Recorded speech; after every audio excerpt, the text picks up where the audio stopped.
วนมันดีมันหวยที่ล่ะ ทีนี้ เขาพากันหวยอย่าง ทีนี้ก็มีลูกเคยอีกหนึ่งคนประจำพื้นที่แล้วตลอดชีวิต มันสิมาอยู่พี่บ้านนี้ นั่นแหละ มันก็เลยพากันมาหาเบิ่ง เดี๋ยวต้องยุคเขาเลี้ยงไก่ สิเลี้ยงมดแดง ที่เลี้ยงหรอเลี้ยงมดแดงก็ต้องหาไม่กินยาก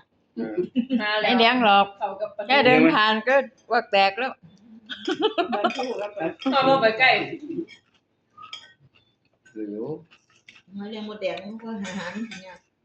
เอาปลาทูสิใบขอว่างใบก็ตักน้ำเลย มดแดงกันนะ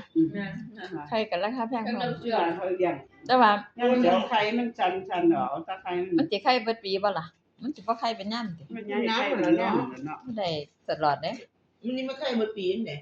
ตัวนิดหน่อยนึง ทำ มัน ปี เหลือ แล้ว ล่ามันเนาะ ทำปีแล้วไอ้หมดแดงไข่หมด ใครมันบ่ใครตลอดเนี่ย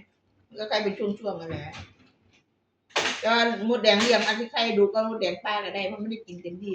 เด็กนี้มันสิ มันสิไข่ใหญ่ติ มันนี่ก็สิพากันนอนต่อถ้ากินไข่มันแดงนั่น เอาตังค์มาร้อยก่อน ไม่มีแล้วมั้งซื้อข้าวหมดแล้ว ดูด้วยนะมีไหมนะมีแบงค์20 บาทโผล่ขึ้นมา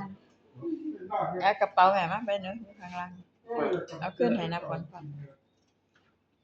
ต้องหาบ่เห็นเงินแม่ เอามาให้ กระเป๋าแดง 200 มันมี200 ได้กับบ่แดงแม่ เอากระเป๋าเอากระตาแม่มาฝากสิกินยา แต่เนี่ยมันน้ำเนื้อล่ะ โอ้ยมันภูมิตาเถอะเนาะ เด็ก ตา ตาย ย เอาพุ่งขึ้นมาอะไร มังกร ยา